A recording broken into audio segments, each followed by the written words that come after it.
오늘 준비한 해외 사건은 정말 유튜브에서는 역대급 미스터리라고 알려진 유명한 사건이에요. 거의 모든 유튜브 채널에서 다뤄졌던 사건이고요.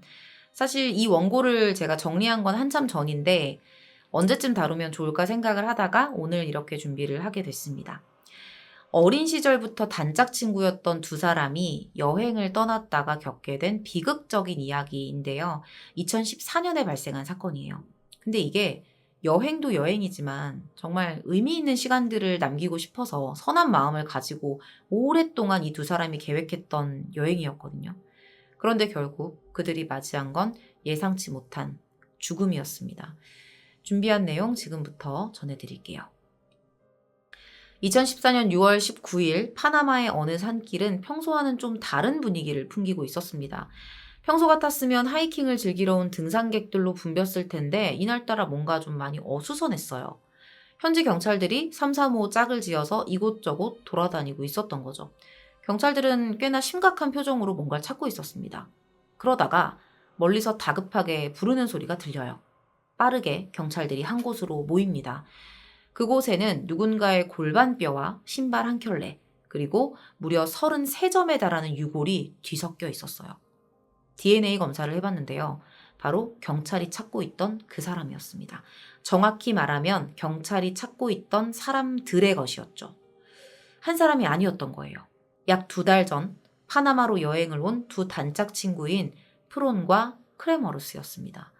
누구보다 밝은 모습으로 여행길에 올랐었거든요. 두 사람에게 무슨 일이 생겼던 걸까요? 두 사람은 네덜란드 출신이었어요. 리잔 프론과 크리스 크레머러스인데요. 아주 어릴 때부터 같은 동네에서 커왔던 단짝입니다. 정말 친한 관계였어요. 나이는 프론이 1살 더 많습니다. 두 사람의 깊은 우정은 유년 시절을 거쳐서 성인이 될 때까지도 변함이 없었어요. 각자의 진로대로 대학에 진학한 이후에도 마찬가지였습니다. 프로는 되게 활달하고 진취적인 스타일이었어요. 배구 선수의 꿈을 가지고 있었고요.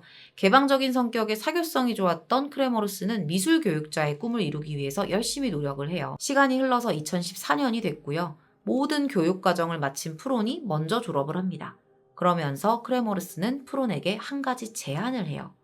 졸업도 축하할 겸 둘이 해외여행을 떠나자는 거죠. 목적지는 평소에 프론이 가고 싶어 했었던 파나마였습니다. 프론도 대찬성이었어요. 두 사람은 곧바로 계획을 실행으로 옮깁니다. 여행 자금이 필요하니까 같이 일자리까지 구해요. 레스토랑에서 6개월간 아르바이트를 하면서 스페인어 공부까지 합니다. 정말 이 여행을 기다리면서 얼마나 설렜겠어요. 그렇게 두 사람은 만반의 준비를 마치고 가족들의 배웅을 받으면서 파나마행 비행기에 몸을 실어요. 이때까지만 해도 앞으로의 6주간의 여행이 절반도 지나기 전에 처참한 비극으로 끝날 줄은 아무도 몰랐습니다. 두 사람의 일정은 그렇게 빡빡하지는 않았어요.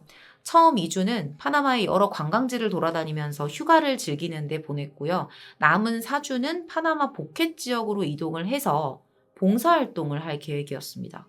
그냥 단순히 놀러 가는 게 아니라 단짝 친구랑 같이 의미 있는 추억을 만들고 싶었던 것 같아요. 2014년 3월 15일 프론과 크레머루스가 파나마에 도착을 합니다.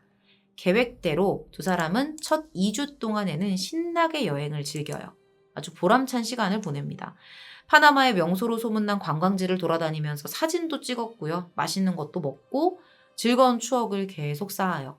각자의 페이스북에 그날 찍은 사진들을 바로바로 업로드하면서 지인들에게 자랑을 하기도 했고요. 그렇게 2주를 보낸 뒤에 남은 일정인 봉사활동을 하기 위해서 보켓 지역으로 이동을 합니다. 그들이 한 달 동안 묵을 숙소는 마당이 딸린 한 가정집이었어요. 젊은 부부가 아기하고 강아지를 키우면서 운영하는 곳이었습니다.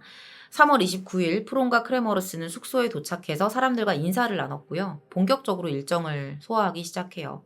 그런데 이틀 만인 4월 1일 두 사람이 보켓에 도착한 지 이틀째 되던 날 불행의 징조가 드러나기 시작합니다.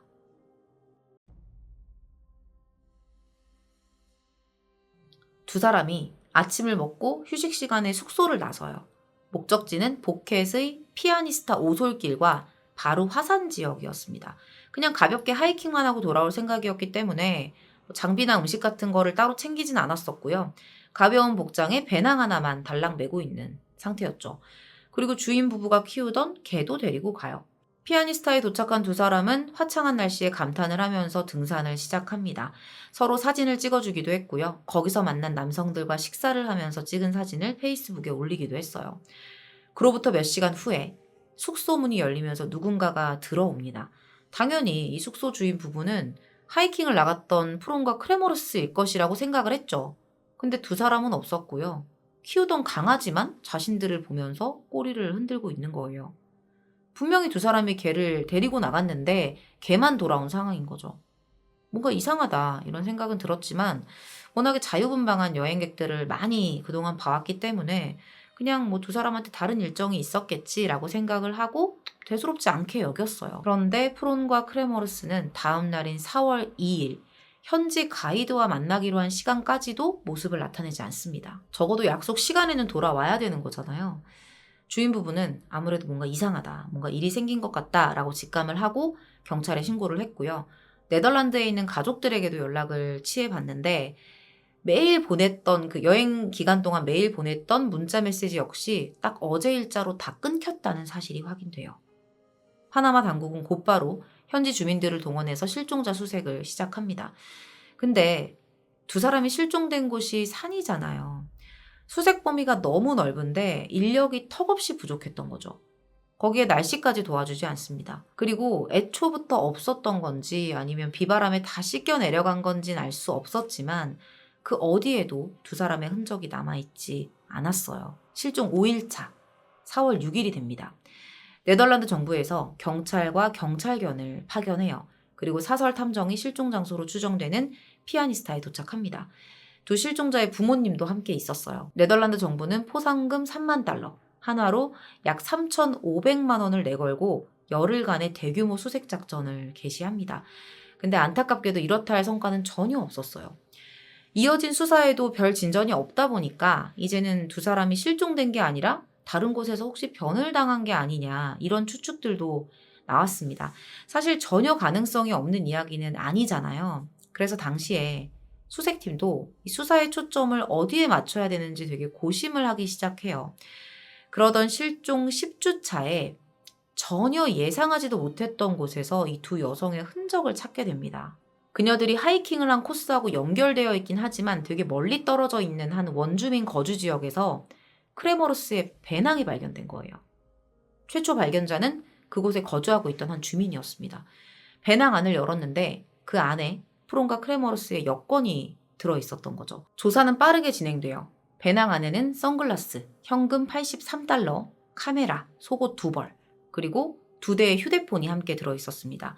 다 비닐로 포장이 돼 있었대요. 그래서 실종되고 10주가 지났는데도 상당히 깨끗한 상태였다고 합니다. 배낭 안에 휴대폰이 들어있었기 때문에 실종 직전 두 여성의 행적을 파악하기 위한 조사가 시작이 돼요.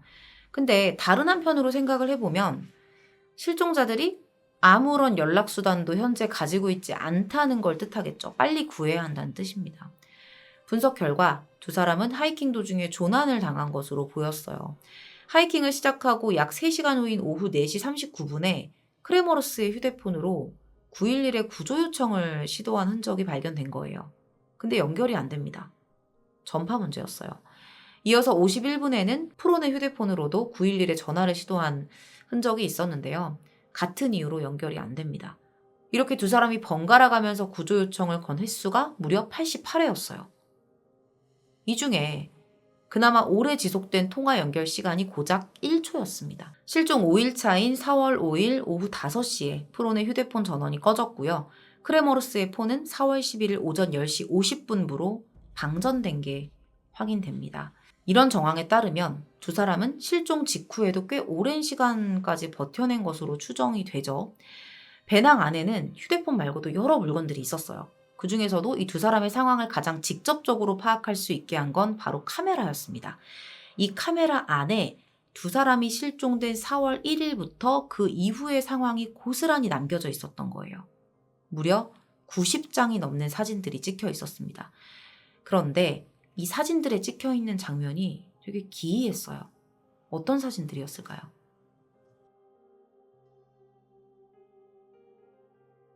실종 직전에 찍은 사진들, 즉 4월 1일 이른 오후 시간대에 찍은 사진들은 보시는 것처럼 두 사람이 아주 밝은 얼굴로 산의 멋진 풍경들을 담고 있는 그런 사진이었어요. 별로 이상할 건 없어 보이죠? 하지만 문제는 실종 이후에 찍은 것으로 보이는 사진들에 있었습니다. 실종 이후의 사진들이 찍히기 시작한 날짜는 4월 8일, 실종 7일 후였어요.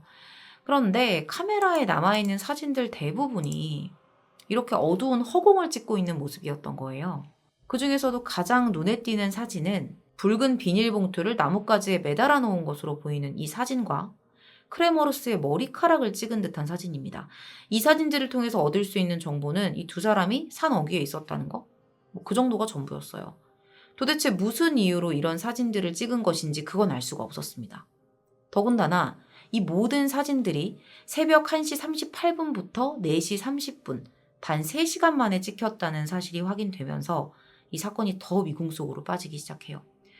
이후에 경찰은 크레머루스의 배낭이 발견된 쿨루브레 지역의 산길을 따라서 수색을 이어가기로 결정합니다.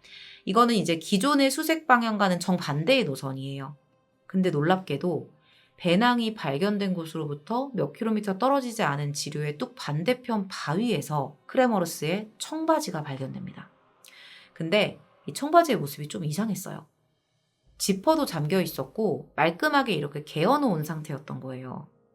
정황상 크레머루스가 스스로 바지를 벗은 다음에 개어놨거나 떨어진 바지를 발견한 누군가가 그냥 개어서 놓고 간 것 같은데 두 개의 가능성이 있다고 해도 둘 다 이해하기는 좀 어려운 상황인 거죠. 이렇게 섣불리 판단할 수 없는 시점에서 경찰은 더 남아있을 수도 있는 실종자의 흔적을 찾기 시작합니다. 그리고 2달 후인 6월 19일에 드디어 두 여성의 유골과 유류품이 발견됩니다. 발견 당시 프론의 뼈에는 피부가 몇 조각 붙어 있었는데 크레모루스는 이미 백골화가 다 진행이 된 후였어요.